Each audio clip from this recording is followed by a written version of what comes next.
TheCast no ar mais uma vez. Para nós uma alegria começar sempre esse podcast que traz para você que nos acompanha o melhor do conteúdo.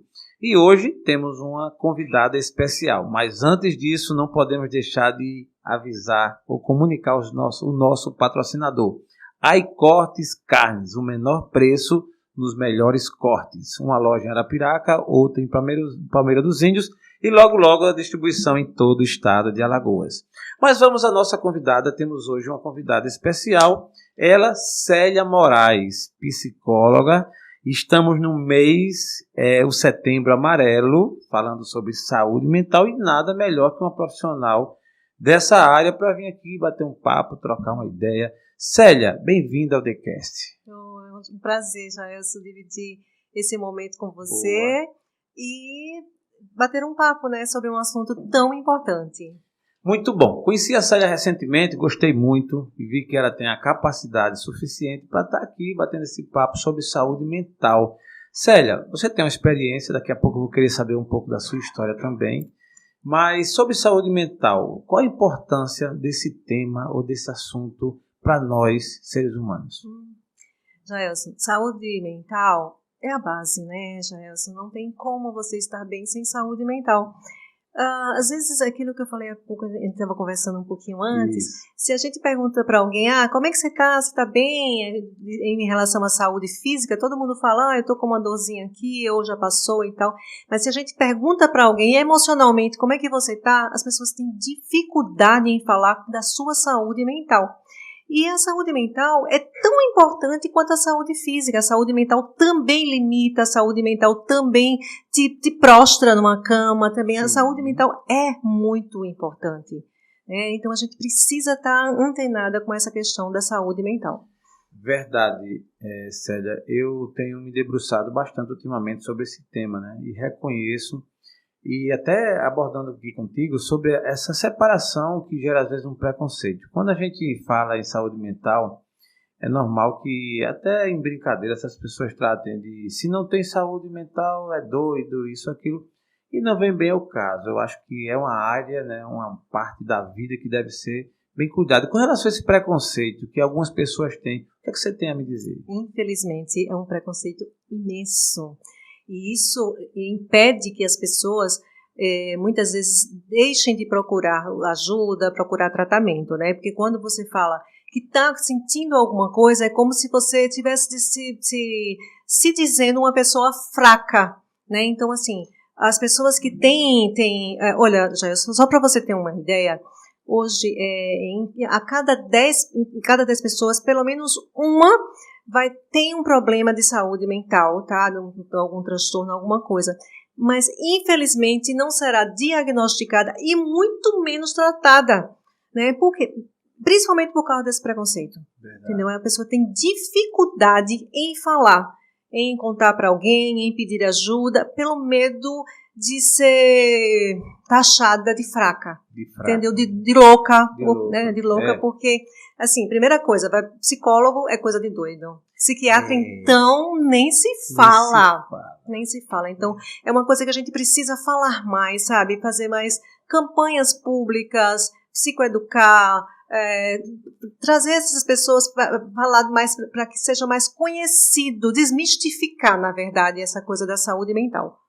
Muito bom. Eu acho que por isso que chegou a essa conclusão, né, de tratar um mês, né, que é o Setembro Amarelo, que todos fiquem tratando, falando dessa questão aí. E essa questão do preconceito, principalmente com o tratamento psicológico, né, com a terapia. Ao seu ver, Célia, já evoluiu bastante? O que melhor a gente poderia fazer para deixar a população, as pessoas mais inclinadas a querer um tratamento, a abrir seu coração a esse tipo de situação, porque, como você bem colocou, muita gente precisa, mas não procura. Há uma resistência. Como fazer para quebrar mais um pouco essa resistência? Então, eu acho, sabe, Jaelson, primeiro, nas escolas a gente precisa fazer campanhas. A escola é um ambiente, assim, a gente tem muito problema com as crianças hoje, iniciando com crianças, tem muita criança com depressão. Infelizmente. Incrível, né? Criança que em tese, né? Incrível, mas é muita criança com depressão. Por falar em depressão, Jailson, hoje todo mundo já sabe, né, que o Brasil é o país mais ansioso do mundo e o quinto em depressão. Caramba! Isso mesmo. Então, assim, aí você pergunta como que fazer. A gente precisa fazer com que isso seja conhecido, tá? Fazer com que isso seja uma coisa natural. Jailson, se você sente uma dorzinha, não, tá doendo aqui, mas eu não vou buscar um médico, vou demorar um pouquinho, fica esperando, até quando fica insuportável, você vai ter que ir ao médico. Se você tivesse ido lá no início, não teria se agravado. É a mesma coisa a saúde mental, gente. Tá? Então, se você sente alguma coisa que não tá bem, busca ajuda, fala com alguém, não guarda. Entendeu? Agora, para isso, precisa se tornar uma coisa natural, como é natural você cuidar da sua saúde física. Isso é uma realidade. Como essa questão mental, ela termina sendo intangível, né? Não é tipo assim, nasceu um caroço, não é visto, então meio que há um sentimento de que meio que não existe, mas existe. Existe, né? Não é valorizado, porque assim, se eu falo para você hoje eu não tô legal, não tô com vontade de não sair da cama. Poxa, deixa de preguiça. Entendeu? Não tem nada para ser visto. É subjetivo, né? É baseado no que você está dizendo e não no que eu estou vendo. Porque se você tem algo ferido, poxa, ele está doente, olha ali, olha só. Sabe? E o transtorno mental, não tem nada para ser visto. Está sentindo. Então, assim, é algo que ainda tem aquela coisa que tem que provar para alguém. Gente, não tem que provar nada. Célia, e são famílias que sofrem muito, né? As famílias brasileiras. Agora, é interessante, a gente pegar aqui na linha do tempo, eu vou falar um pouquinho da minha história, eu até brinco, estou nos 40 mais, né? Um amigo meu, fui gravar com um amigo aqui, ele disse que estava nos 40 mais, ele passa dos 50, eu digo, rapaz, que negócio bonitinho, eu gostei, eu vou usar esse termo também. Eu estou nos 40 mais, e se você pegar a linha do tempo, por exemplo, na nossa juventude, minha criança, a juventude, eu não via muito naquela época falar em depressão. Tanto que cresci psicólogo naquela época, era um negócio, era algo mais difícil, menos acessível, mais caro, não sei, talvez e tal. O tempo foi passando e hoje a gente se depara com toda essa realidade, que é uma realidade, não tem para onde fugir. E a que se deve, ao seu ver, pela sua experiência como psicóloga, inclusive eu estava até vendo aqui, esqueci de falar um pouco do seu currículo, a Célia Moraes é psicóloga especialista em transtornos alimentares e obesidade. Aguarde que logo logo vai ter um podcast aqui com ela e com a doutora Caterine Frazão, onde vai falar sobre isso. Hoje o tema, a nossa abordagem é sobre saúde mental. Então, com essa sua experiência já de alguns anos, né, de algum tempo nessa sua área, a que se deve essa evolução, essa digamos assim, essa constatação de que tanta gente inflamada, precisando, naquela época já existia e não se falava, ou não existia tanto e agora existe mais? Assim, qual a sua visão? Eu acho que hoje tem muito mais primeiro pelas redes sociais, por essa coisa da tecnologia, né? E além disso, Jailson, a cobrança, a pressão, você tem que ser bom, você tem que acontecer, você tem que dar conta, você tem que, sabe? Sempre você tem, sabe? E quando você não consegue, e aí vem a frustração. Entendeu? Você tem que ser o melhor. Você tem que ser o melhor do tempo, você tem que ser bonito, você tem que ser magro, você tem que estar, sabe? O tempo inteiro você tem que. E quando você não vai ter, que você não consegue, esse tem que, e aí vem a frustração. Entendeu? Então, eu acho que isso é um dos motivos, é um dos maiores motivos, entendeu? A cobrança do outro e a autocobrança também, quando a comparação. Entendeu? Você começa a se comparar também com os outros, aí você quer e não consegue, também tem muito isso. Tá? Em relação ao trabalho, em relação à família, em relação a tudo, né? O trabalho também é muita pressão, sabe? Eu participei, em uma época atrás, no início dos anos 90, né? Eu era executivo de uma empresa e participei do boom da cervejaria. E era aquela coisa da equipe de venda, da pressão. E eu lembro bem que isso foi uma coisa assim forte mesmo. Acho que foi quando comecei a entender esses danos que são causados à mente pela pressão no negócio, né? E eu lembro que aquelas expressões, faca na caveira, tropa de elite, sangue no olho, tem que bater meta, tal. Então, eu inclusive, olha como as coisas são. Naquela ocasião, eu fui um dos condutores dessa versão. É aquela história, a gente sempre replica, né? Sim. Era uma moda da época, que ainda hoje existe, mas noutra versão, assim, é mais... Na época era muito pancada mesmo. E aí eu lembro de pessoas que realmente adoeciam, saíam, crise de choro e tal, por não aguentar a pressão. A pressão é muito grande, né? Muito, muito. E assim, muitas vezes isso, para você corresponder a tudo isso, né, você adoece. Você adoece. Porque, Jéssica, o que tem que acontecer? Você precisa estar conectado aos seus valores, aos seus objetivos, respeitando os seus limites. Quando você ultrapassa os seus limites, você adoece. Você está indo além do que você pode ir. Está exigindo muito além do que você pode dar. Então, você adoece. Fica difícil até, Célia, de a gente classificar assim, qual o principal motivo que leva uma pessoa a ter ou sofrer de uma doença mental. Com tanta coisa. Mas a seu ver, assim, hoje, se a gente fosse eleger uma causa que fosse, digamos, mais evidente, teria como a gente, pelo menos, classificar. Eu sei que são muitos, né? Sim. As doenças, os transtornos mentais são multifatoriais, né? A gente sabe que são vários fatores que estão aí envolvidos, né? Mas, assim, preocupação excessiva, situação financeira, relacionamentos tóxicos. Relacionamento tóxico. Muito tóxico. Vale a pena a gente fazer um pitchzinho sobre relacionamento tóxico. Eu ouvi falar essa palavra. Ultimamente a gente tem ouvido falar muito e sempre que tem um termo, uma frase nova, a gente fica querendo explorar um pouco, saber. Incrível como isso de fato existe. Relacionamento tóxico. Sempre que você convive com alguém, que esse alguém, seja em que esfera for de relacionamento, e você não consegue sair desse relacionamento e ele começa a te fazer mal, é tóxico, não é isso? Sim. Isso cresce muito? Muito. Porque o que acontece? Os relacionamentos tóxicos, você vai ficando, se sentindo, né, cada vez mais dependente. Você acha que você não consegue sair, que você precisa daquilo, que você vai sendo envolvida cada vez mais por aquele relacionamento e fraca para sair, entendeu? Mas assim, não é que não tenha saída, por isso que a gente está falando aqui de saúde mental, entendeu? Você precisa buscar ajuda, né, para se fortalecer, para sair daquele relacionamento, entendeu? Tudo que te causa sofrimento, Jaelson, é prejudicial.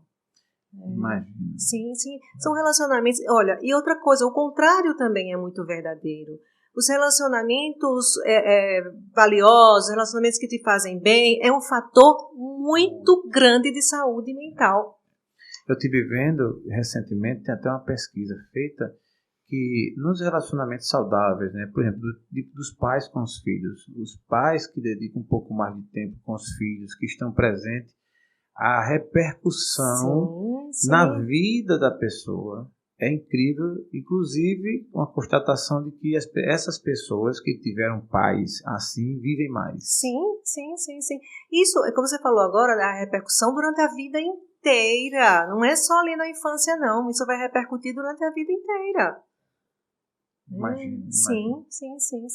É o que a gente chama de relacionamento abusivo, aquela coisa toda. A gente acha que relacionamento abusivo é só marido e mulher, né?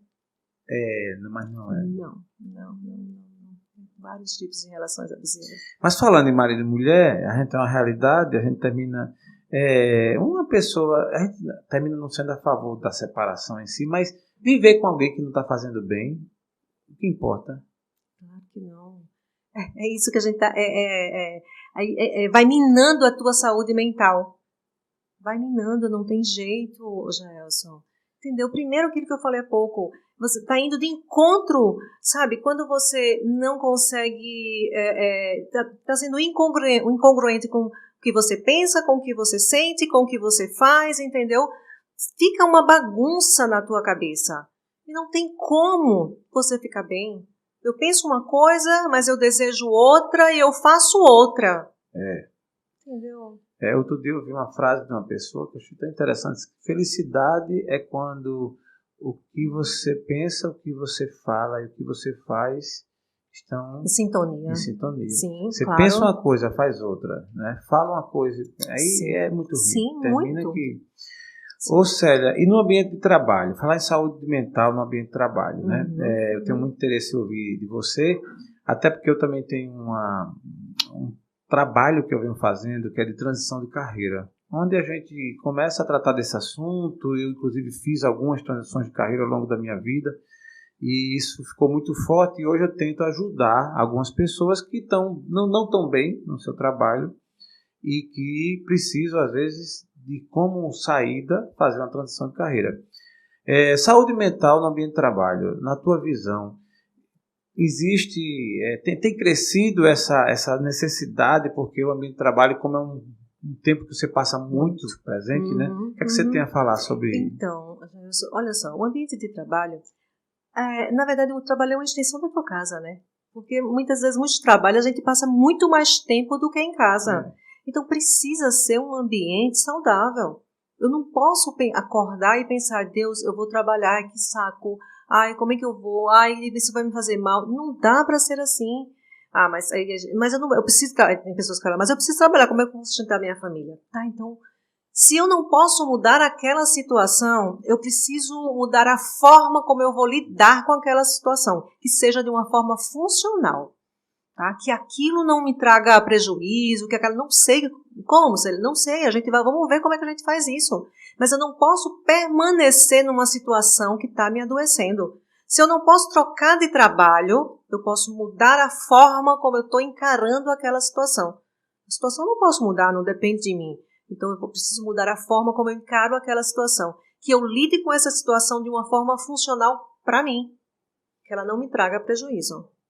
O que não vale a pena, seja por que motivos for, inclusive grana, porque tem gente que às vezes se submete a padecer, sofrer por conta do salário. Sim. Não vale a pena. Não vale. Não, nem pensar. Nem pensar.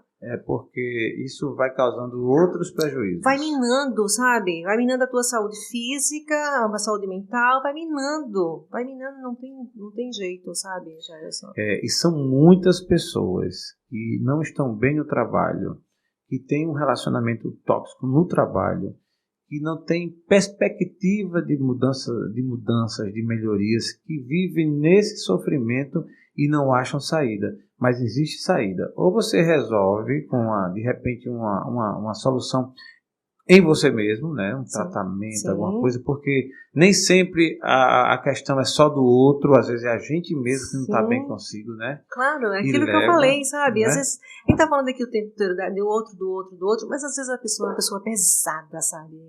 Uma pessoa pesada, que vê problema em tudo, que critica tudo, que é aquela pessoa ranzinza, que já acorda de mau humor, que também tem esse tipo de pessoa no trabalho, mas tá na pessoa. Então, é isso que precisa ver como é que chamam minhas emoções, por que eu estou me sentindo assim, por que eu estou sentindo isso, Então, a partir daí, se observar, buscar se conhecer melhor, para a partir disso, buscar uma mudança, sabe, Gelson? Porque muitas vezes é da própria pessoa. Isso é bom registrar, e sendo no trabalho que eu tenho feito, porque assim, não é só porque teve um probleminha, já estou mudado de emprego, eu vou ter que sair. Não, muitas das vezes são fases que a gente está passando, às vezes está muito sensível a alguma coisa, porque todo problema, inclusive o mental, ele deve ser cuidado a causa, não o efeito. Isso, né? E às vezes a gente não consegue encontrar a causa, né? Sim. O X da questão. Efeito de separação. A maioria das vezes, a causa que é apresentada, o motivo que é apresentado porque separou é mas a causa é outra. Já vem lá de trás. Vem lá de trás, né? Sim. Ô Célia, falando ainda sobre saúde mental, vamos voltar um pouco ao tempo com relação a crianças, né? Que a gente às vezes quer pensar, e você no começo até falou, né, de crianças com depressão. Sim. A que se deve, e aí assim, é um fato bem interessante a se refletir. Uma criança que veio ao mundo, em tese não tem problemas ainda, que não tem compromissos, que não tem responsabilidades, eu já ia ter esse problema de saúde mental, ao seu ver? Jéssica, veja só. Primeiro tem a genética, tá? A genética é um conta. fator muito, muito importante, tá?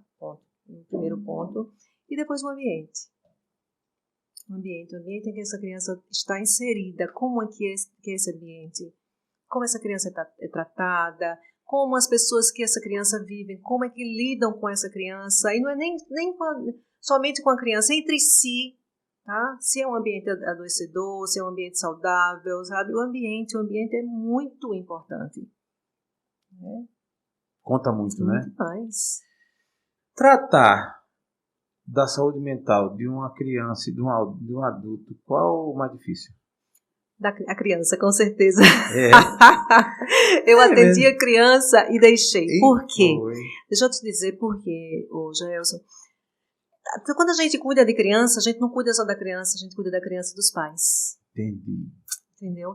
E os pais, muitas vezes, acham que a criança, a gente cuidando da criança, está tudo certo. Só que a gente cuida da criança, está ali tudo certinho, a criança está caminhando na terapia, tudo certinho. Só que quando volta para casa, para aquele ambiente adoecedor, para os pais continuam com o mesmo tipo de comportamento. Entendeu? Então, tudo que a gente fez, tudo que a gente trabalhou, foi por água abaixo. A maior parte do problema que está na criança está no adulto que está ao lado dele. Isso mesmo. Eu imagino a situação, né, de um país onde, digamos, a pobreza impera, a dificuldade impera, vai vindo sempre gerações, sim, né, sim, pessoas sim, adoecidas, não tem dúvida. É um item que eu, Célia, me preocupo muito e tenho falado sempre que posso.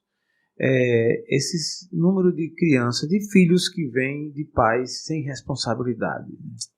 Eu às vezes até digo, logicamente, que por dizer, eu disse, caramba, devia ter uma punição severa de homens ou mulheres, pessoas que têm filhos sem se planejar, sem se cuidar. Não, devia ter, porque, rapaz, isso é um crime por antecipação.